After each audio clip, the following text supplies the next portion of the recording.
My name is Patricia Okelo.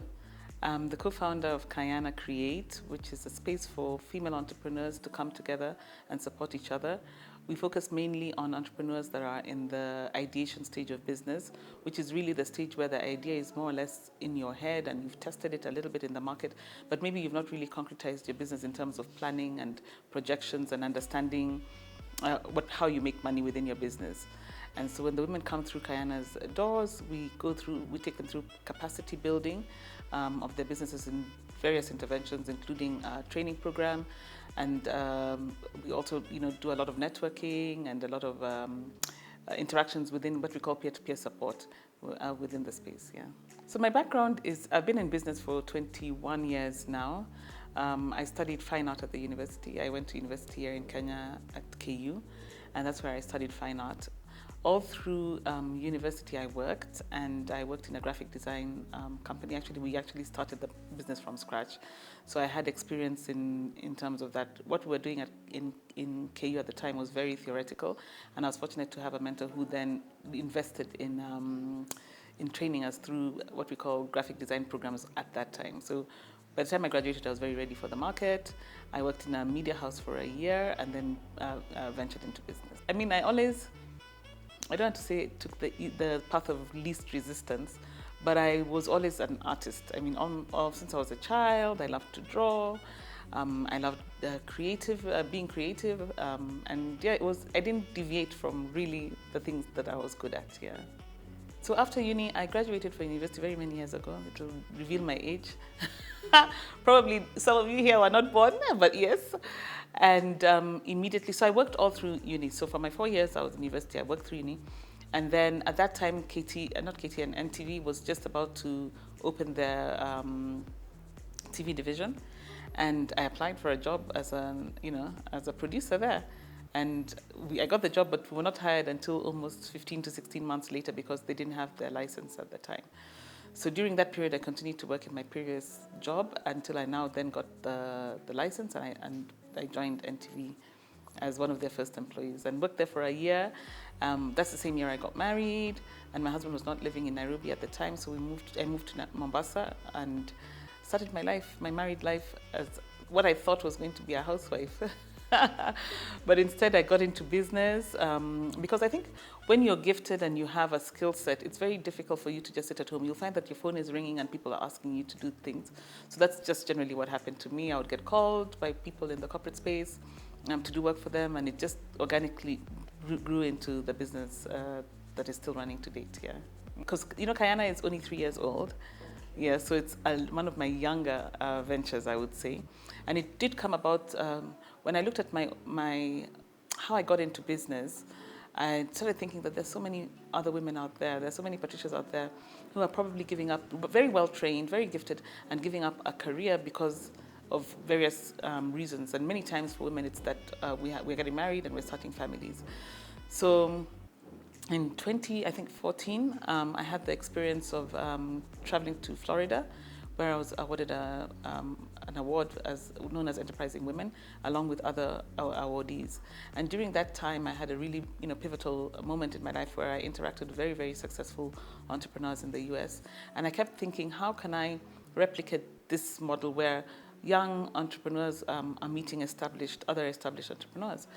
And I came back to Kenya and started asking a couple of my friends and people who were in business, and they were just like, "Oh, Patricia, that's a played out thing. There's so many events being held for entrepreneurs." And I'm just like, really? How come I don't get invited to them? So I kind of believed them, which is something that sometimes you should just go with your instinct. And as a result, I still really had that idea. I said, okay, fine, maybe I can't have these events that I'm hearing that people attend that I'm not invited to, but perhaps I can write a simple book about, that my own experience as an entrepreneur, and maybe interview a couple of other entrepreneurs who maybe now that I say I'm an author, they'll allow me and they'll share their story with me. And I was very fortunate to have interviewed 18 entrepreneurs, and their stories are in the book that I then published, known as A Candid Handbook for Women Doing Business in Kenya. And the book came out in 2017 and 2016, I think it was. And I didn't launch it or anything because I'm very introverted, and I was just like, I'm not having all that cameras, lights. I was not interested in that. But these entrepreneurs that are very successful, the ones that I had interviewed, and they kept asking me, Pat, hey, when are you calling us together to launch your book? And I said, okay, fine. What I'll do, I'll create an event that reflects my personality.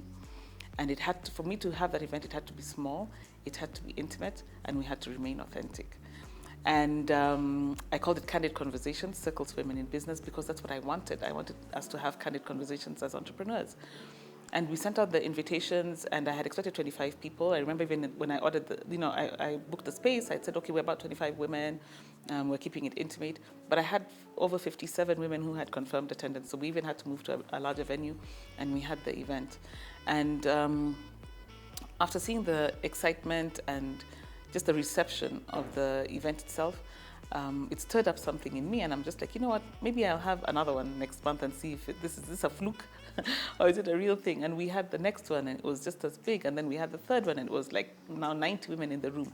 And so I just said, you know what, maybe we need to take a pause and just reflect and now think through the fact that there are actually many, many female entrepreneurs who actually do not have a community of people who support them, who they can share their business ideas with, where they can meet, that it's not, it's really just 100% focused on them as entrepreneurs and on building their businesses. And so in 2017, we then, I'm mixing the dates, but we hosted the event for 5 times in either 2017 and then the same in 2018 and 2019. And by the time COVID came, we had a full room. If you look at our last event, that was really a full house. We had opened up all the wings in the venue where we were holding it, and some women are seated even on the floor. So I can tell you that women are dying for a really well-coordinated, a well-planned event where they can just come and we'll meet for 4 hours and just talk about ourselves and our businesses in a really well-curated way. So that's how, in essence, Candid Conversation Circles Women in Business started. But when we were having the event, and as you do your feedback, you realize in that group of women who were coming were many, many of the women. Actually, I would say 60% of the women were actually women who were in the corporate space and either thinking of starting their own business or having latent ideas in their brain, and they just need that courage and the confidence to then, start their business. And I think that's where the birth of really Kayana came from, where we said, we don't want to take away from this space and this that we've created that women love, but we also want to serve the women that actually want to get their businesses off the ground. And so in 2019 March, we opened the space to Kayana, and we've been in business since then, yeah. You need to have a lot, even as an entrepreneur, you need to have a lot of faith in yourself. And there's many times you second guess yourself. So you bring something to the market, and then you start wondering, is there anybody there who really wants this product? So a lot of self-doubt and a lot of, I would say, imposter syndrome. So you're speaking about things and you're like, is this really, who are you, Pat? Who are you to speak about that? And I think that's one of the biggest things that I feel that women need to really overcome, is that feeling of I'm not good enough, or it's somebody else's place to speak, or why am I talking about myself like this? I'm gloating and I'm boasting. And those are for me, those are really big challenges, because I've had to come out of my natural comfort zone, and I'm really happy in the background to actually begin to speak authentically about the story, my entrepreneurial story. So for me, I would say that's been the most difficult thing as an individual. The second thing is, I would say, raising money. Raising money from the businesses that I've run has been very different for raising money for a not-for-profit or for a social entrepreneur space. And I'm still learning, we're only 3 years old. So just changing your for-profit brain to a not-for-profit brain for me has been the biggest challenge. And beginning to learn that sometimes it's not that you're changing it, it's just that the words that you use when you're in a profit-making enterprise and a for-profit they're different words, but really ultimately it's the same thing. If you're talking about sustainability of your business, in our businesses we talk about having runway and having enough money and margins, etc. But in this space that we're in Kayana, it's just a different language, but ultimately the same thing, ensuring that what you start will be there for posterity. Yeah. And my passion is definitely seeing women grow. I'm very, very interested in individuals what's happening in your brain, what's behind the person that I'm speaking to, what motivates you. So for me, that's what really drives me. And I find that once I understand the individual, the principles of business remain the same, they don't change. And it's just for this individual to then understand what the stumbling blocks that are stopping her from growing or bringing her business to see the light of day. What are those things that are stopping her, encouraging her, and seeing and just getting the emails and the SMSs later that tell you, oh my God, thanks Patricia, Kayana has been great, thank you for the space that you've created. And I'm like, okay, fine, I'm on the right path. So I get great joy from that. If you're a young person, and especially a young woman who wants to get into business, the first thing I'd advise you to do is first you have to have a lot of discipline. Yeah, you have to be extremely disciplined. When you start earning money and you start trading and making money and handling money on behalf of clients, you need to have a lot of discipline and understand the role that you've been given. You must respect money. You must respect your clients' money, and that's how the faith and the confidence in you as an individual and in your business really grows. Businesses grow through referral. Every interaction is extremely important. You can't take it for granted. You must remain hungry and you must remain humble. And the beauty about that is that you will constantly learn from every experience. I admire young people because they have a lot of tenacity.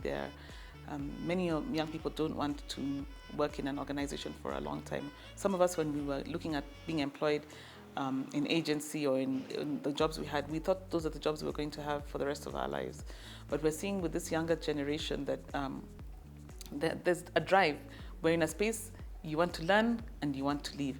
So during the season of learning, I think that's where a lot of humility needs to come in, and to believe that you actually don't know everything, even if, yes, you know how to use the internet and you know how to use technology, but the experience in business and learning business is best shared through a mentor-mentee relationship or a coaching relationship.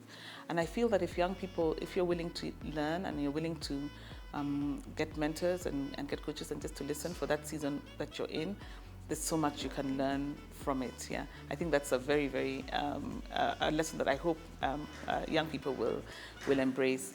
And the other thing is that business is hard, and it's repetitive, and it can be boring. But if you're building businesses for posterity and to outlive yourselves, the reality is you're going to have to do the same thing very, very many times. The idea is to learn on how to make it automated, an automated process. And that's what really will grow and help you build your business beyond borders. So I think for me, that's what I'll leave on the table. Of course, there are lots of lessons from the years that I've been running a business that I could share. But they say sometimes giving advice where the people don't want to listen, it's like wasting time, to put it politely. But if I think those three things, with the generation that I've interacted with young people, I hire young people, I work with the young people, and they're amazing. But those are the things that I would say. Yeah. My highlights is the people I've met. I've met amazing. I've been fortunate. You know, sometimes when you're pursuing your purpose, a lot of doors will open for you. And those dream people you imagine meeting are actually within your reach, because you become an expert in the field that you're in. And it's really, what can I say? It's exciting. It's an exciting season. When you go to the locker over here, we have a wish list of the women we hope to meet in Kayana, and women we hope to see walk through our doors. I think if you're not passionate about what you do, then you don't attract passion and you don't attract people to come into your space.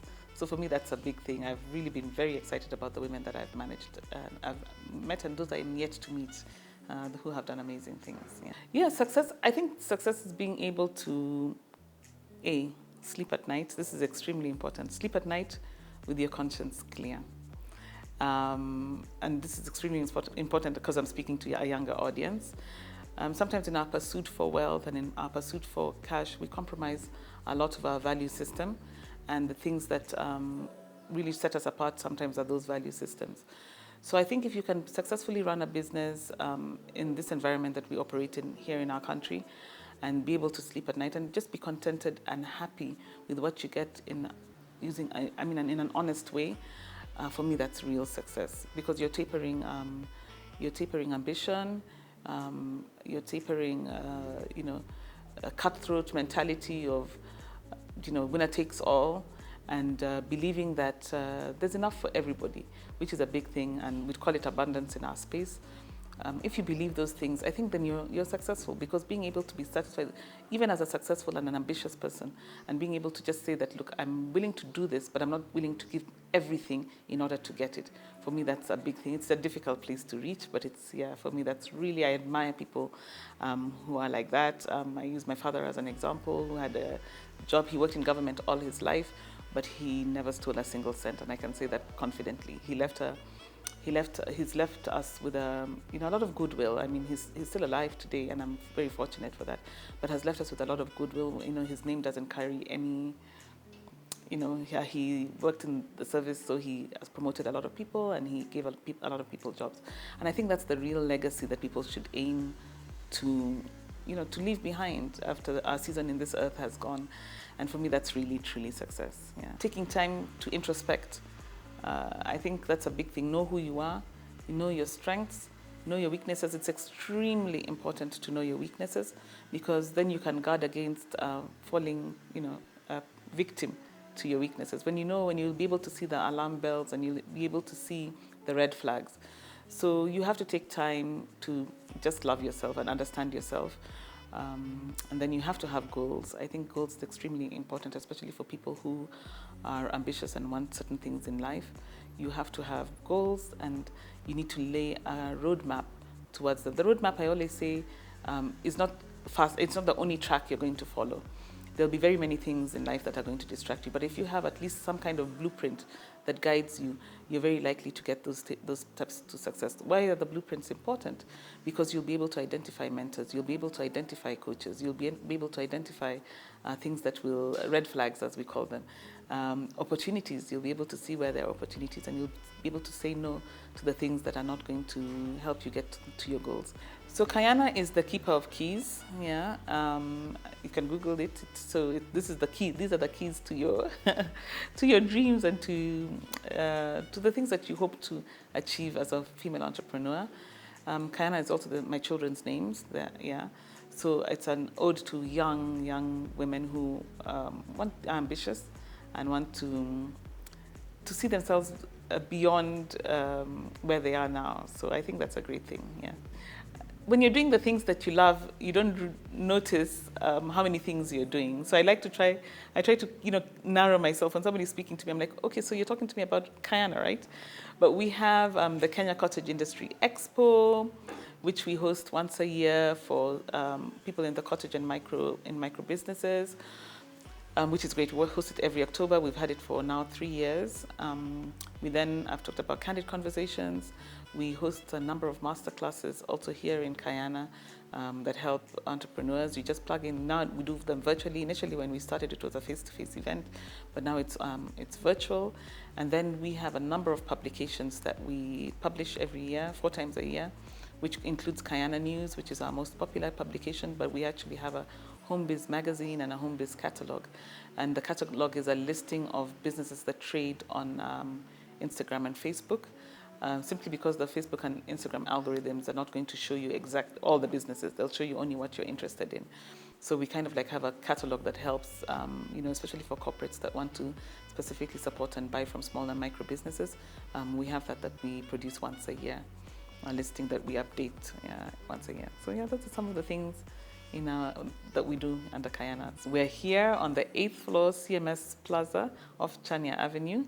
And karibuni sana, it's a great space, a lot of entrepreneurial businesses that are in this building. And yeah, we're excited about the community here. Yeah. Social media, you'll find me on Instagram as Pat Okelo, LinkedIn, Patricia Okelo. Kayana is there on Instagram as well as Kayana Kenya, and on LinkedIn as well, and Facebook, Kayana Kenya as well. I just believe that the future is female. I deeply believe that. There's a different way of doing business. There's a different way of leading. We've got now great examples that are coming up of women in leadership that are leading their countries and their organizations differently and succeeding. So yeah, the future is female.